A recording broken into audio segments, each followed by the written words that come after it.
Okay, welcome to the June 2018 Green Infrastructure, Climate and Cities series. As you know, those of you who've joined us before, we have a couple of speakers a month, one between 1 and 3, and we record these sessions, so you're able to attend either in person or virtually, or view any of our archive presentations on the CCRUN website. And so this month, we're focusing on urban air quality, and we have Dr. Logan Mitchell, who's a postdoc over at the University of Utah, so he'll be joining us through Zoom. Logan and I met on an airplane going to the city's IPCC conference, and he was talking about his innovative work with sensors in Salt Lake City, and I thought there was real synergy with the focus of this series. So as way of introduction, Dr. Mitchell focuses on processes controlling emissions, transport, and chemistry of both trace greenhouse gases and air pollutants across different timescales, and has been working recently with this 15-year time series of data for Salt Lake City. And so with that, we'll have Dr. Mitchell's presentation, and then we'll have time for some discussion. So let me transfer over. There we go. Okay, Logan, you're up. All right. Thanks for having me, and thanks for the invitation and for showing up today. I'm going to be talking about our projects that are measuring air pollutants and greenhouse gases in the Salt Lake Valley, which is where I'm located currently. And first, we're going to acknowledge, funding agencies and all of our collaborators that we have. There's a lot of people that have contributed to the work that I'm going to present, and so I want to definitely acknowledge that. So thinking about the big picture, we have emissions that are emitted in an urban area or outside, really anywhere. Those contribute to atmospheric composition. And then those can if it's a greenhouse gas, it can influence the climate and cause all of the different impacts from climate change. And all of these things have policy relevant. At every stage in this kind of chain, there's policy relevant activities that can go and affect these different factors. And then, in theory, then the policy, when things are operating correctly, then the policy will then go and affect emissions and affect all of these things down the chain. There's also a parallel chain which concerns air quality. The atmospheric composition affects the air quality, which affects your exposure, which then affects human health. And these also have policy implications. Now, the climate change, it's primarily a global issue. There are local impacts, but it's being addressed at a global scale. But air quality is often realized at a local scale. There is some, long-range transport, but primarily it's a local issue. And so, at this synergy between the local and the global scale is actually making measurements and understanding what's actually in the atmosphere, and trying to, understand the issue from there. So that's where we're really focused. This is a really neat paper that was published a couple years ago, and I think it sets up the relationship between greenhouse gases and air quality really well. It looks at the co-benefits of policies to mitigate greenhouse gases, and said, what if you have a greenhouse gas mitigation policy? What would the air quality benefits be from that policy? And when you look at it at a global scale, there's a greenhouse gas policy will result in huge reductions in premature deaths over time. And if you just look at the cost of that, if you try to look at the monetized costs of that, they're actually quite substantial. The air quality benefits are quite substantial. And what's interesting is that while the greenhouse benefits are global and long-term, the air quality benefits are local and near-term. And in East Asia, they're actually quite large, much bigger than the United States. And that's probably one of the reasons why in Asia they're doing a lot to reduce their greenhouse gas emissions. So our goal here is to understand urban air pollution and greenhouse gases to advance air quality research in urban carbon cycle science. So there's different measurement strategies. The typical strategy that you see most often is using a stationary site, and they're really fantastic. You can get really long-term data sets, but typically they're sparse networks and really high-quality instruments. And you also are starting to see dense networks with lower-cost instruments as well. And to give you an example of that, I'll take a little diversion and talk about our long-term record of CO2 in the Salt Lake Valley briefly. So we have now a 16 or 17-year long record of CO2 at several different sites in the Salt Lake Valley. This is all of the data plotted up at all the different sites. And we have one background station that's HDP, which is Hidden Peak, which is at the top of the Snowbird Ski Resort. It's on the right side of the figure.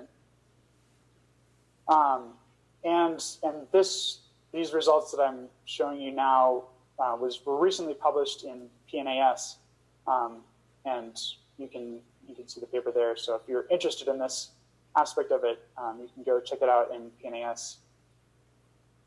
But what we found is, so we have these different sites, and this is now looking to the southwest, and these are the different sites.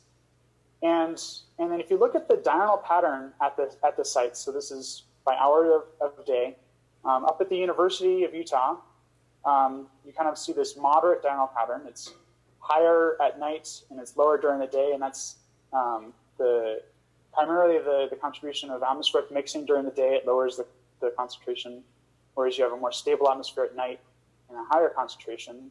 And then you mix in emissions at different times of day to get this diurnal pattern. And out at our Daybreak site, which is further away from the city, kind of at the edge of the city, you see a much more reduced diurnal pattern, and that's because it's further away from the city. And then in the urban core, you see a much more pronounced diurnal cycle. So when you look at the long-term trends from these different sites, you can see up at the university, we're looking at excess CO2. So this is CO2 concentrations that are above background conditions. And we get background conditions by looking at our background sites. And so this is really the urban enhancement, and this is proportional to emissions at that site. So at the university, they've been relatively flat over time, actually. And also along the urban core at these other three sites, the emissions have been, excess CO2 analogous to emissions have been relatively flat. What's interesting is out by this site at the edge of the city, you're seeing increasing concentrations. Now, in some ways, it's not very surprising because I guess this sets up a surprising and a not surprising result. The not surprising result is these increasing concentrations down in the southwest part of the valley. That's where a lot of the suburban development has been occurring.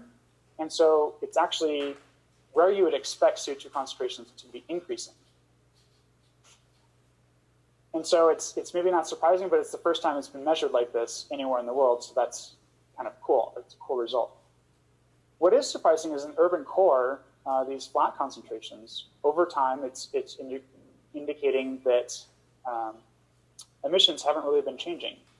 So to look at this in a different way, we looked at the population among all of these sites, and this is the footprint-weighted population. So the atmospheric footprint is the spatial extent that the site is seeing. It's the emission area that the sites are seeing. And when you weight that by population, this is what you get. And you see that all of the sites are seeing relatively consistent population increase. But when you look at the you can look at areas like grid cells that have lower population to begin with, and these are more rural areas. And you can see that this Daybreak site has this a much larger population growth in rural areas. You know, it's essentially you're going from an unpopulated land surface to a populated land surface, and that's resulting in this increasing emissions. Whereas in the urban core, even though you have population growth, that population growth is associated with essentially not changing emissions. So imagine you're taking down an old house that's maybe inefficient and you're replacing it with a apartment building has greater efficiency per capita. And so that's what we think is going on. So that's kind of a little aside about the paper and those results. And that's, some really powerful results you can get from using stationary sites. The other type of strategy that you can use is you can do a mobile campaign with vehicles. And it's a really versatile tool. You can look at spatial patterns across cities or wherever you want. You can drive anywhere there was a road. But it requires a driver and extensive data analysis. And so it's a really expensive way to get spatial data. And then what I'm going to spend the rest of the time talking about is this new system that we have set up, which is measuring atmospheric constituents, leveraging the public transit that already exists. And in Salt Lake City, it's called the TRAX, is the light rail system. And the TRAX trains, they're all above ground. They travel across the valley every day. The regular schedule goes from about 5 a.m. to midnight. And it's really low operationally, has really low operational costs because we just have the instruments on top of the train, so we don't have to monitor them as they're driving the drive around. And the TRAX trains, in addition, the TRAX network is really interesting because it goes on and off roadways. And also it's important to note that the train itself has, it's electric, and so there's no in situ emissions from the train itself. These results were actually just published this past week in Atmospheric Environment. So if you are interested, you can go check it out. And so basically, the rest of this presentation is about this paper that we just got published. So it's really exciting. So the way our experimental setup, the way we had it set up is Siemens, the company that manufactures the trains, they had these metal boxes on top of the train, and they had an extra one, so that they gave us one that we packed all of our instruments inside. Currently, we're measuring CO2, methane, ozone, and PM2.5, and we had an NO2 analyzer for about 1 year that was on loan. And the inlets for the train are about 4 meters above the ground. It's been going for 3.5 years. And we had 2 trains for a while. And all of the data that we collect is downloaded every 5 minutes, and we post it to the website. So anyone in the Salt Lake Valley can go to these websites and look at real-time air quality.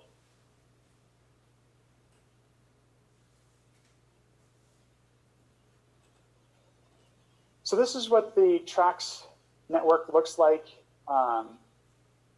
spatially.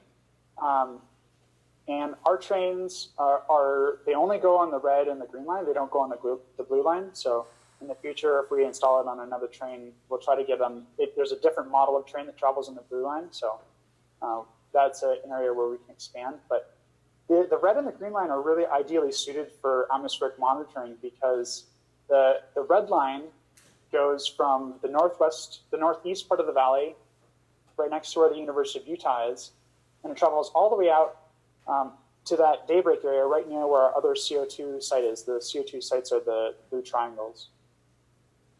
And so it provides a really nice diagonal transect across the valley that goes through downtown out to a really rural area. So it's a really nice spatial gradient across the city. The green line is really interesting because the Great Salt Lake is to our north. And so the atmospheric transport is dominated by lake breeze on and off the lake.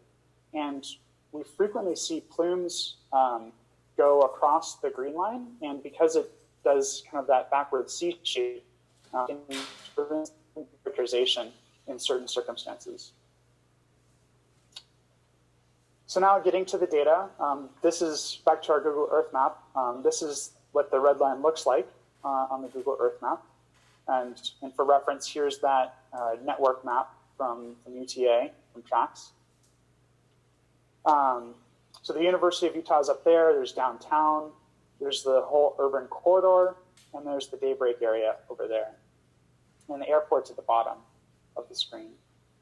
So when you lay out average carbon dioxide, and this is carbon dioxide measurements that were averaged over a full year, and that's over 1,500 transects on the red line is the number of transects that were averaged into this figure here. And you can see some really interesting things. So it's high, you see the highest carbon dioxide in downtown, and it's elevated along the whole urban corridor. Something to note, though, is that some of the nuance here is that the train in this downtown area, the train is actually located in the middle of traffic. So there's two or three lanes of traffic on either side of the train, whereas here it has its own dedicated transit corridor. So there's no cars right adjacent to the train. So there's more than just these urban characteristics. There's also distance to tailpipe emissions. And also in the downtown area, there's a larger building canopy. So there's less atmospheric mixing. So the emissions kind of don't get mixed out as much in the downtown area. So there's several things going on. And then also you can see that CO2 is lowest on the edges of the city. And you can also add in the green line averages here. So this is 1,300 transects over that same time period on the green line. And straight to things pop out. Where the green line and the red lines overlap, you can see really good agreement between the two averages, which really gives us confidence that on any one day, you might see different signals, but when you average it out, these are really, really significant. Even the small features are really significant. You can also pick out really prominent features. So for example, if you look at basically every single road in the Salt Lake Valley that you look at shows elevated CO2 concentrations. Now, of course, this is exactly what you'd expect because we know that CO2 is emitted from traffic. But this is the first time that we've been able to see that contribution in a really visual way. So you can also, because this is such a rich data set, we have a bunch of transects throughout the day. You can actually look at the pattern of CO2 concentrations throughout the day. So this is what it looks like early in the morning from about 6 to 8 in the morning. And you see that CO2 is really elevated. And that's because of the emissions from morning rush hour traffic, and also the boundary layer, the nighttime boundary layer, is still apparent here. And then I'm going to step through, and this is now from 8 to 10 in the morning. You can see concentrations going down, and 10 to 12, 12 to 14. And what you're seeing here is this turbulent mixing of the daytime boundary layer is reducing CO2 concentrations, just like we saw at our stationary sites. So again, this is later in the afternoon, and then towards the evening, concentrations start to go back up as the rush hour traffic in the evening and the planetary boundary layer starts to decline. So we're seeing the contribution from emissions, from biological uptake, as well as atmospheric transport in these figures. So here's looking at that same sort of data, but looking at it in an XY plot. And so these three plots show different either seasons or time of day in the middle, or sorry, day of week, and then the bottom is the time of day. And just focus on comparing the urban corridor with out by daybreak.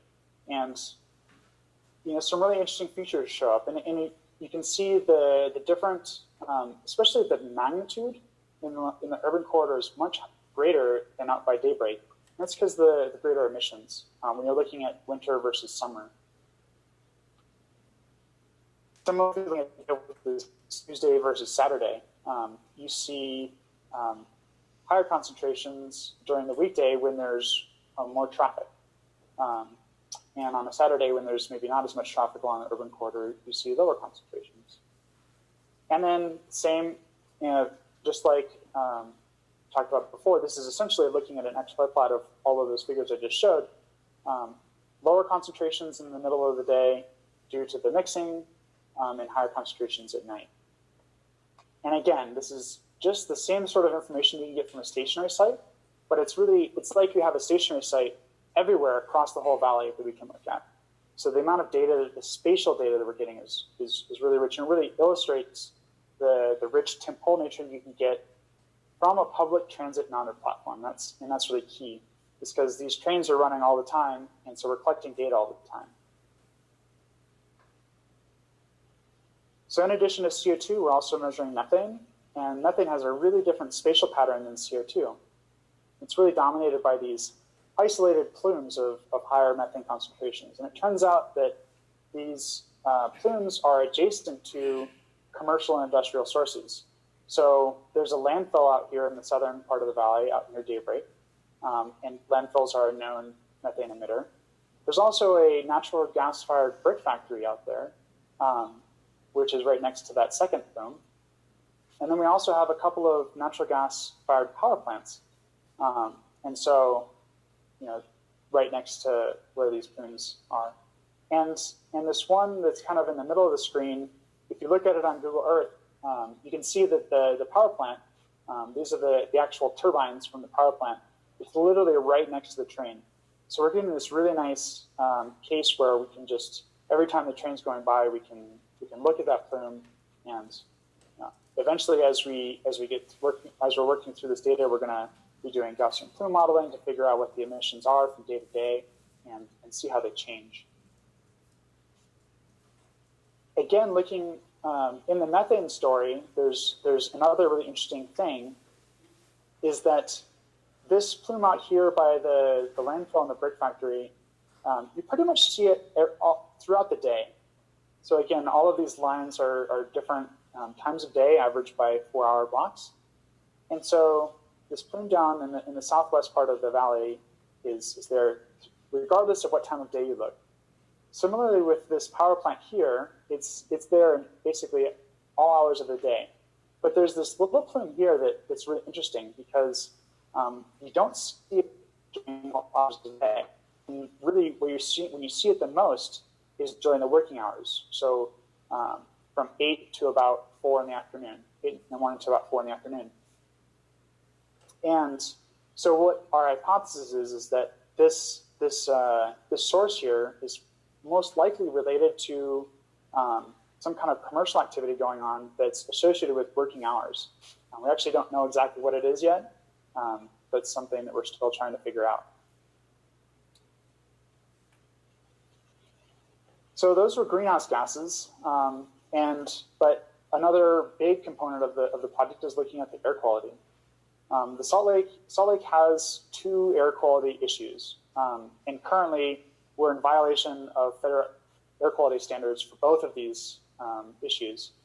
During the wintertime, we have persistent cold air pools, which is when you get cold air in the bottom of the valley, and it essentially prevents any mixing, and so the emissions build up, and you have really high particulate matter. PM 2.5 is particulate matter with a diameter less than 2.5 microns. In the spring and the summer, we have high levels of ozone. These come from stratospheric intrusions, from urban precursor emissions, as well as long-range transport from Asia. So we now have the power to look at the spatial patterns of these different pollutants. So here's what ozone looks like, and it kind of has the opposite pattern of CO2. It's higher on edges of the city, and then it's lower in the middle of the valley. And there's some really interesting features. You can look at actually the titration of ozone by NOx along the I-15 corridor. So this is the road you're seeing there in the middle is Interstate 15. It's one of the biggest roads in the valley, and everywhere where the train crosses the freeway, you're seeing this really prominent signal.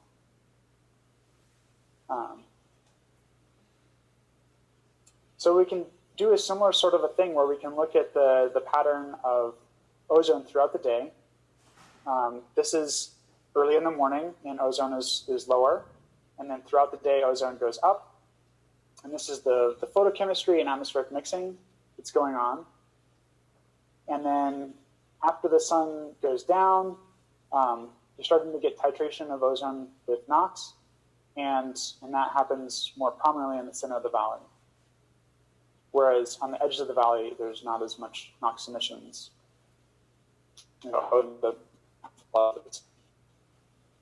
So since ozone is a criteria pollutant, it sets up this really interesting question of long-term versus short-term health impacts from ozone. Are the health impacts being driven by the average ozone or by peak concentrations? So the way that I've been thinking about this is if you look at the average concentrations throughout the day, you see this spatial pattern. But if you looked at just during the afternoon, it's pretty uniform throughout the valley. And so here's a similar way of looking at that on an XY plot along the red line. And you can see that yellow line is the mid-afternoon. When ozone is the highest, it is uniformly distributed throughout the valley. But in the morning and towards the evening, that's when you see this really big spatial pattern. That blue line is from 4 to 8 in the morning. And you see there's like a 15 part per billion gradient across the red line. And those, so you can start to ask the question of, what are the health impacts from ozone?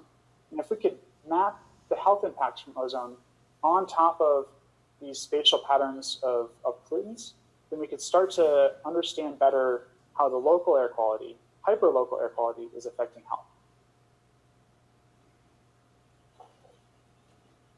Looking at particulate matter, and so this is in the wintertime, and these next couple of slides are showing just an average over a brief period of time during the winter. This is one of the common patterns that we see along the red line, where PM2.5 is highest in the center of the valley and it's lowest on the outside. Now, this particular pattern is a common one that we see because the Salt Lake Valley is kind of bowl-shaped. So the red line on either side is a higher elevation. So the PM2.5 is settling down at the bottom of the valley during an inversion. But and something that's interesting about that is that it's the exact opposite pattern of ozone. So it's interesting to think about different, it's not one part of the city that has all of the bad air quality impacts. Different parts of the city can have air quality impacts at different times. But this isn't the only spatial pattern that we see in PM2.5. We also see times when the pollutants are concentrated in the southern part of the valley. And we also see other times when the pollutants are concentrated in the northern part of the valley. And so understanding these spatial patterns, ultimately something that would be really cool to get to someday is being able to have a hyperlocal air quality index. People could check on their phones and say, should I go outside and exercise, or should I not go outside and exercise today, based on where I am specifically within an urban area?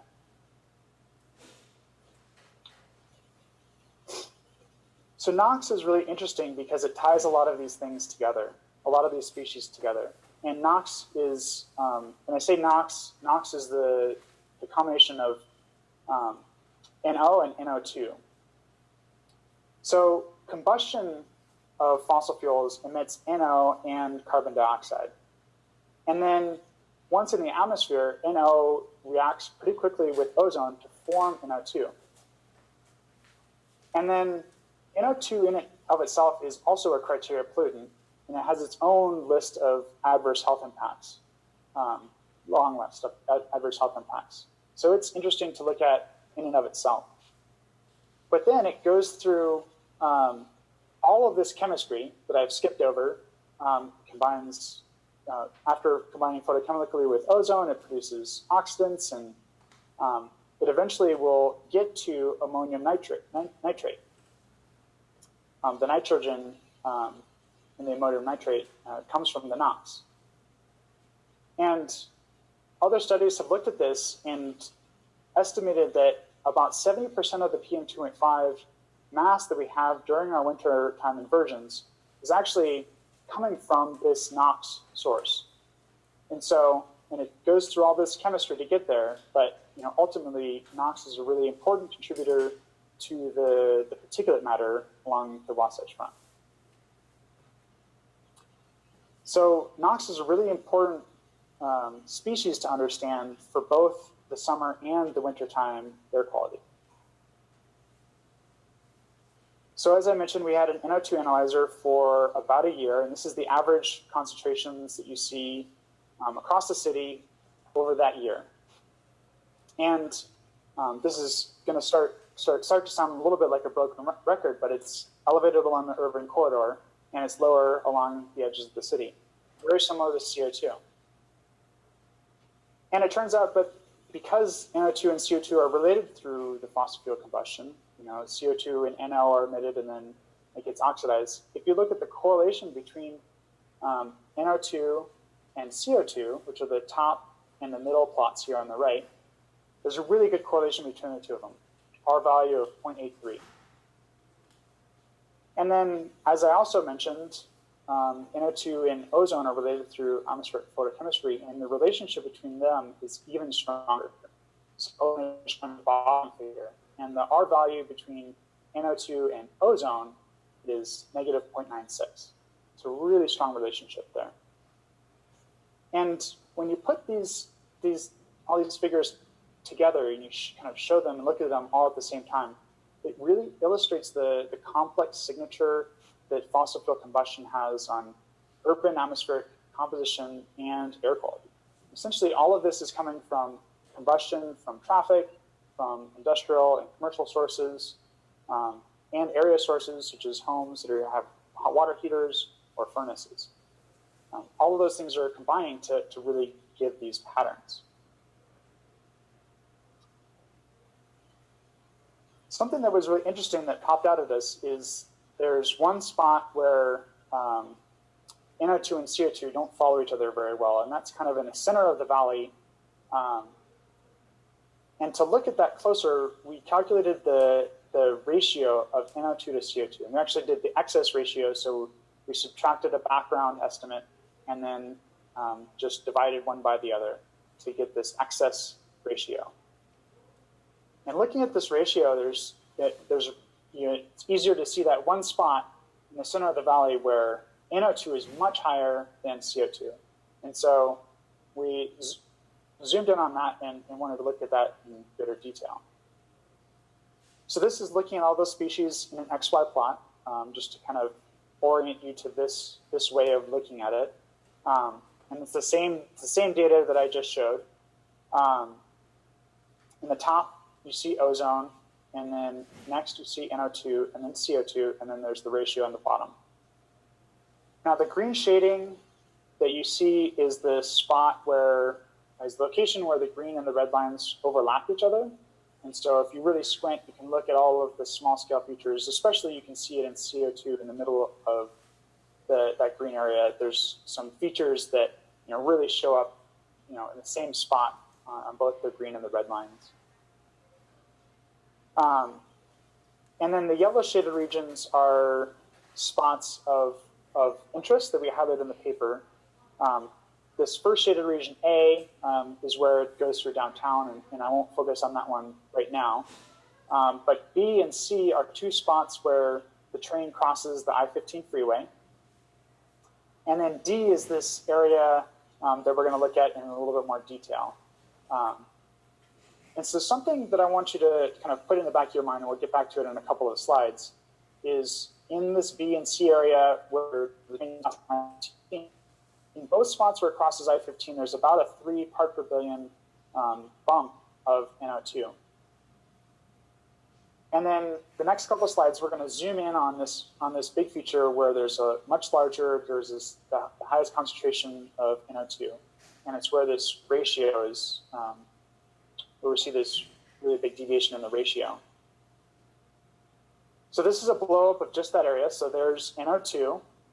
And then when you superimpose CO2 on, or look at CO2 in the same spot, you can see that where the train crosses the freeway, which is on the right, you can see the I-15 placard. You can see that there's a bump in, actually I should back up. So the NO2, the large NO2 feature actually has 2 bumps on it, 2 smaller bumps. And the one on the right, you see, is co-located with this feature in CO2. And when you look at the ratio is centered on the left bump. And so you don't see any feature in the ratio in the freeway because there's a proportional increase in both NO2 and CO2. So when you're just looking at the ratio, it doesn't show up at all because of this proportional increase. So what's going on at that feature? Oh, and sorry, here's all of the species together once again. You can see how they're all lining up. It's really interesting to have ozone on here. And as I mentioned before, there's a really strong anti-correlation between ozone and NO2. And so the ozone, because it's measured with a separate instrument, it really gives us confidence in this NO2 peak that we're seeing. And you also see that double feature in the ozone, the double peak in the ozone. So what's going on here? This large plume is centered on, there's a Union Pacific locomotive rail yard in that spot. And this big feature that's showing up in the ratio is what's, is coming from, is centered on this Union Pacific rail yard. And then the freeway contribution, which is about, half a kilometer away from the rail yard. If you look at the NO2, the size of that NO2 bump, it's also about 3 parts per billion, which is consistent with the other spots in the valley where the train crosses I-15. So you're really seeing this consistent contribution of CO2 and NO2 along freeways, and it's superimposed on top of this much larger feature. And so this ratio can be a fingerprint of these different emission sources.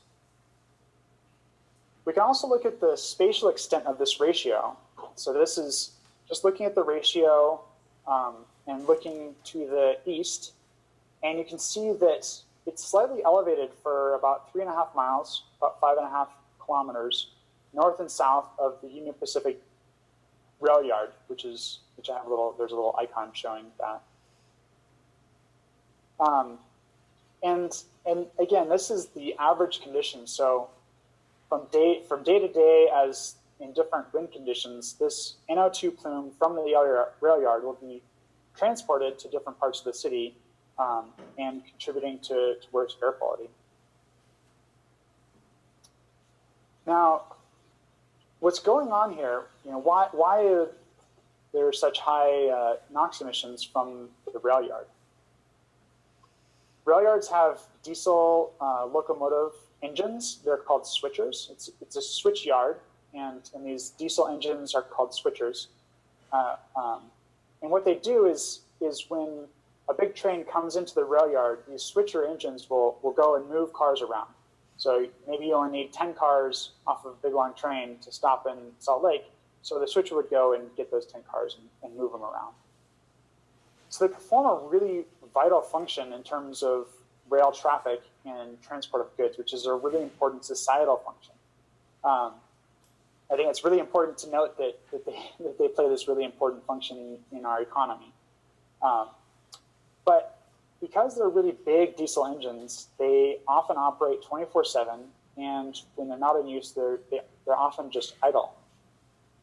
The reason why is that it's because they're big diesel engines, they're difficult to start.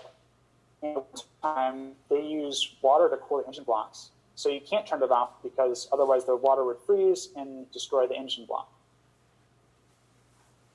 So about the same time that I was working on this data analysis, some folks at the Division of Air Quality were doing some research into the NOx emissions from these switchers, and they looked at the composition of the switchers in Utah, and there's about 60 of them, 49 of which are operated by Union Pacific. And they found out that about 30% of the switchers are Tier 0 and about 70% are Tier 0 plus. And that's basically like 1980s, 1990s pollution control technology. Essentially, they're the very first level of pollution control technology as defined by the EPA. And we're up to Tier 4 now, and the modern diesel engines that are made have to comply with Tier 4 emissions. And if you were to upgrade a Tier 0 plus with a Tier 4 to a Tier 4 emission standard, you reduce NOx emissions by 90%, about 90%. The Division of Air Quality then looked and said, what would be the emission cost reduction per pollutant emitted? And they found out that it's about $3,400 per ton of emission. And so this is kind of the cost-benefit ratio of improving air quality. And the Utah Air Quality Board, which is responsible for looking at possible ways to improve the air quality, they have a range of costs that they're willing to consider for mitigation actions. And it's well within their range goes up to $6,500 per ton of emission reductions. So it really illustrates that this that fixing this would be a really cost-effective way to improve air quality. One interesting side note is that states are actually prohibited from establishing emission standards for locomotives in the Clean Air Act, but they can offer incentives or MOUs to encourage clean tech upgrades. And interestingly, there was actually a bill in the state legislature this past year to provide incentives to Union Pacific to upgrade their switchers. And the bill ended up not passing, but it was because of some of the details they needed to figure out and make sure that the switchers, if the state of Utah is paying to upgrade them, that they end up staying in Utah. You can't then move to the stricter air quality standards. So it's possible that the bill will come up in the future, and it's possible that it could be passed. But the thing that I want to focus on, that we're focused on, is our measurements using this light rail system can be used to demonstrate the improvements in air quality after the upgrades are made. So we have a really nice data set showing the before case, and then after the upgrades are made, we'll be able to show the air quality improvements. So just to conclude with some take-home points, we're using this really cool platform to make measurements of air quality and greenhouse gases. And all of these measurements together help us understand how the emissions and atmospheric transport and atmospheric chemistry combine to give us the exposure we see and the concentration that we see across the city, across an urban area. And in the future, there's a ton we need to do with this. We're just starting to analyze the data. We're just starting to scratch the surface of what's possible. There's all sorts of atmospheric modeling applications, looking at the contribution from mobile and stationary monitoring sites versus having both combined to evaluate an atmospheric model. We can evaluate emission inventories, and hopefully that'll lead to a better understanding of atmospheric chemistry and air quality exposure for health applications. We're looking at expanding to measure more species. The NO2 analyzer we only had for a year, so we're looking to replace that, and also adding NO to be able to look at the full NOx budget. Also black carbon, and investigating these patterns, the atmospheric chemistry between day and night time. And then, eventually this is going to get to looking at the relationship between across the city of pollutants and health, and also looking at, eventually looking at the co-benefits. What are the co-benefits of greenhouse gas mitigation and pollutant mitigation policies? And, it's going to be really interesting going forward, especially as electric cars are deployed more across the city. These spatial patterns are going to change quite dramatically, I would expect. And then lastly, we can expand this to other cities, integrating more low-cost sensors, deploying them on buses, potentially electric buses. There's lots of monitoring system. So with that, I'd like to thank you for your attention and acknowledge the tracks who have been fantastic at hosting our instruments and really been a fantastic collaborator, and some of the funding that we've gotten to do that work. And I'm happy to answer any questions. Thanks.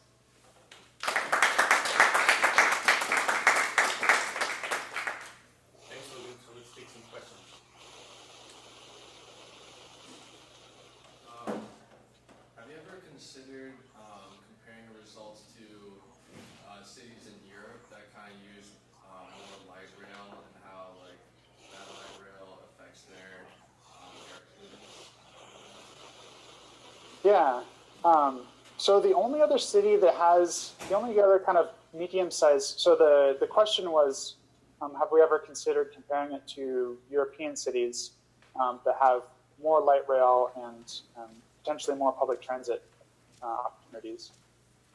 The only other city that I know of that has an analogous measurement system is in Zurich, and I think they're just measuring air quality. They're not measuring greenhouse gases, and their model is to deploy lower cost sensors on a bunch of trains, and so it becomes a challenging issue to figure out how to calibrate a bunch of instruments. The instruments that we've deployed are a little bit, they're kind of research grade, kind of middle of the road in terms of cost, a few $1,000s instead of a few $100s. And so they're much more reliable, and we're able to trust the measurements more. So it's just a different model. But going forward, that's going to be a fascinating thing when we get this type of thing deployed in other cities, to compare. Ultimately, that's something that would be really useful, to compare cities in the between the U.S. and Europe, but also even within the U.S. Every city has different levels of sprawl and different characteristics around the cities. So it'll be really interesting to be able to compare cities to each other. Thanks, Logan. This is really interesting. I think the data set you have is pretty powerful. One of the things that I see on your future directions is to understand the difference between day and night measurements. So I'm curious, with the excess NO2 to CO2 ratios, if you have any sense for what you would expect on that between day and night, or I mean, it's clear that photochemistry matters significantly with those NO2 measurements in the ozone. So yeah, how would you expect that to play out? Yeah, it's tricky. We haven't looked at it in enough detail yet, and I think it would be really useful to have the NO measurements as well, to be able to understand the photochemistry in better detail when you don't have the sun. So that's, I don't have a great sense of what that would be. Okay. So. Another question, I'm curious, you have talked about measuring the pollutants. To what where did the evaluation of measuring the meteorological parameters come in as you deploy the instrument suite? And to what extent might you think it useful in the future to have wind speed and direction as well?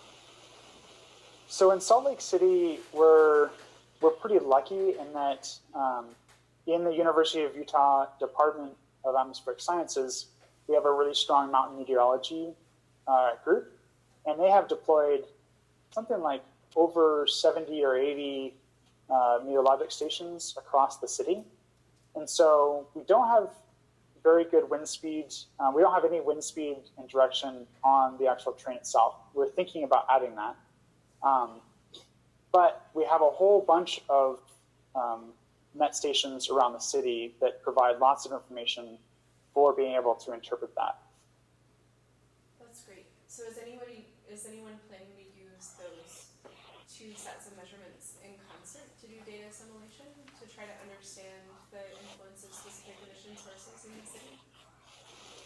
Yep, that's exactly where we're going.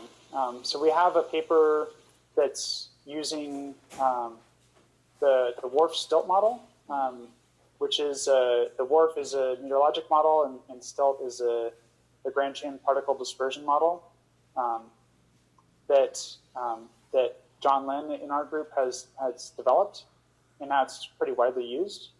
And so, but we're looking at the application of the WRF stilt model becomes challenging at the when you get closer to the ground, and also when you're in the near field emission sources make a bigger contribution when you're closer to the ground. And so we're in the process of making updates to that model to be able to better quantify near field emissions.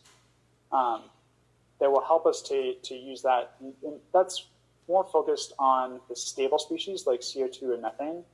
But in the future, we're thinking about applications of using MorphChem or something like that to be able to look at the more reactive species. Great, thanks so much.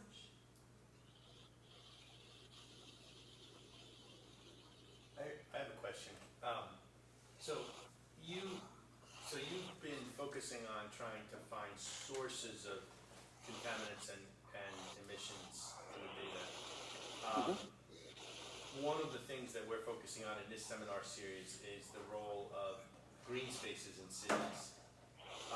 And I'm just curious if you've ever looked, sort of mined the data the other way around to see if, there are, I don't know, if the train goes through a heavily vegetated area, if you can see sort of the opposite, if you can see reductions in air pollution or in CO2, for example, as a result of some of the plant processes. The train does go through several spots that aren't as developed, and that is also another area that we haven't looked into in great depth yet, but would be fantastic. This whole project, so kind of the backstory of this project is we got it started kind of just by accident.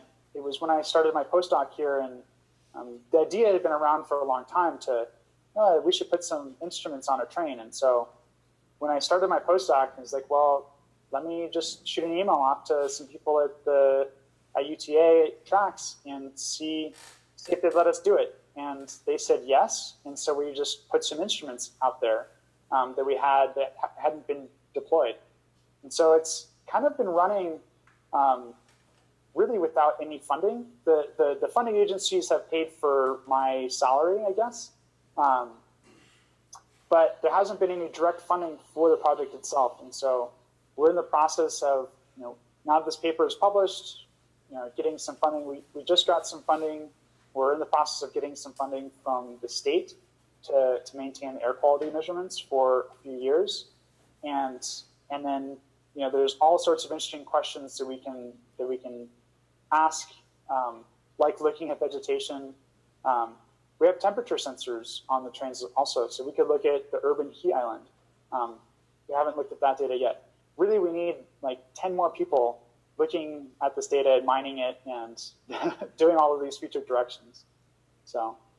Yeah, really interesting. I mean, that in particular, I know you showed reductions in certain greenhouse gases in the rural areas, but I would be particularly interested to see the green spaces in the built, like right in the middle of the city, if you can see any benefit at all, even at temperature. Temperature is another one that would be really exciting.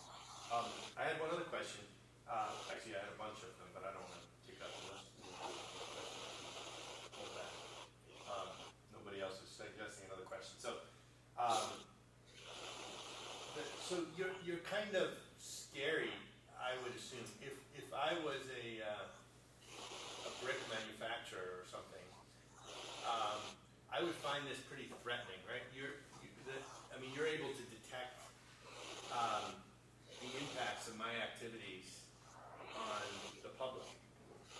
And I'm just wondering, like, what tracks or anyone else, if you've had to manage, I know others who I work with in different cities who do stuff with images have had to deal with, anonymizing or, like let's say you're taking a picture of a city over time, you can actually see in people's windows and you have to be careful about that because there's personal. So has this come out at all, the fact that, your data set could really reveal a whole bunch of issues? Is that something that people are concerned about, or are you kind of flying under the radar in that sense at this point? Well, I guess it's tricky, as you say, but whenever that comes up, I try to emphasize that our goal is not really to making it out to be a bad guy, but often people don't know that there's a leak or something like that. And so, one application of this is, we've actually been talking to one of the natural gas power plants to figure out, what we'd like to figure out is how much methane is actually leaking. And methane is, or natural gas is about 95% methane, so it's basically the same thing. And if we could quantify how much methane is actually being emitted from that power plant, that goes into their basic costs. They're leaking out their product that they could be burning instead to make electricity. And so if you frame it in terms of cost benefit and where does it benefit them, we've had a lot of success talking to people, speaking to people like that, as well as understanding, what are the other and not. So I think one of the powers of this is that we're able to see these spatial patterns, and we're starting to understand them. And then going forward, we can actually, maybe there's incentives. Maybe there's an incentive that, somebody that could be given to the brick factory so they could upgrade their turbine to something that's more efficient. Or maybe they just, maybe it's a valve they need to tighten that will reduce their leakage rates. So, our goal here is really to increase understanding so that we can then give policymakers accurate data so that they can understand the actual impacts. And additionally, I would say there's, especially locally in the Salt Lake Valley, there's a lot more buy-in and action on air quality. And because it impacts the people in this area, and there's direct health impacts. And also you can see it, especially during the wintertime, you can see the inversion, you can see the elevated PM2.5. It kind of makes the sky a little bit yellow and it smells gross when it's really bad. And so there's a lot of action on air quality, and Salt Lake County itself is in violation of ambient air quality standards for both PM2.5 and for ozone. And currently, there's the way it works when you're in violation. The state has to come up with a state implementation plan to essentially pass mitigation policies such that it will reduce emissions and come back into compliance with air quality standards. So that process is actually going on right now. And we've gotten feedback from the Division of Air Quality and from lots of stakeholders that this data is really helpful for them to see, where are the problem issues and what tools, what policy levers do we have that can actually help address this problem and facilitate the state implementation plan, to ultimately do things that are cost effective to actually address the policy. And you can, if you spend millions of dollars reducing some emissions and actually doesn't improve air quality, then people get angry about that. And so if our data can point to more cost-effective mitigation policies, then that can really help. Yep. Do we have any online questions? So last question from me. So you said that this is pretty low cost. So let's say that there was a willing light rail in another city. What would be the ballpark, the cost to replicate your setup in another city on one train, for example? So the ballpark estimate costs that we've been kind of thinking about for just measuring air pollutants with similar instruments that we've been using, it's around $100K. So, and if you think, in the grand scheme of things, it's actually not that much, and that would pay for, the equipment to set it up and technician time to go down and check on the instruments, every month. And what our kind of arrangement is with UTA tracks is they just deploy the train just like it's any other train, and so it's driving around the city, and we usually don't ask them to put it on one line or the other. They just deploy it whenever it's out. It's just collecting measurements, and so I would say it's about in the range of 100K. And then as you add other species, it's really the cost of the instrument and any expendables that go on top of that. But, it's, in the grand scheme of things, it seems relatively inexpensive. Yeah, that's true. 100K, you could get one train outfitted Yeah. with just about what you have. That's really interesting to know. Oh, we have another question. Yeah, so sort of piggybacking off of that, do you think that this has any applicability to maybe like high-speed inner-city rail, like on the Northeast corridor between Washington and Boston, or is this really only more suited for light rail? So the challenge with that, it depends on what the fuel used by the engine is. Along the Wasatch Front, we also have a high-speed rail, but it uses a diesel engine. And, trains push and pull. So if you could figure out a way to only make measurements when you're essentially upwind of the engine, I think it would be completely possible. It's doing that, I think, is more of an engineering challenge than an actual scientific challenge. I think it would be completely applicable. And another thing that I didn't mention, but another application of this could be comparing these measurements to satellite-based measurements. The footprint of the tracks network is like 10 kilometers east-west and 15 kilometers north-south. And so we can really start to look at satellite measurements, column measurements of all of these species, and compare them to ground-based measurements across the city. And when you start talking about the Northeast Corridor on high-speed trains that are going between cities, you're really looking at something that would be applicable, comparable to a satellite product that would be really useful for comparison purposes.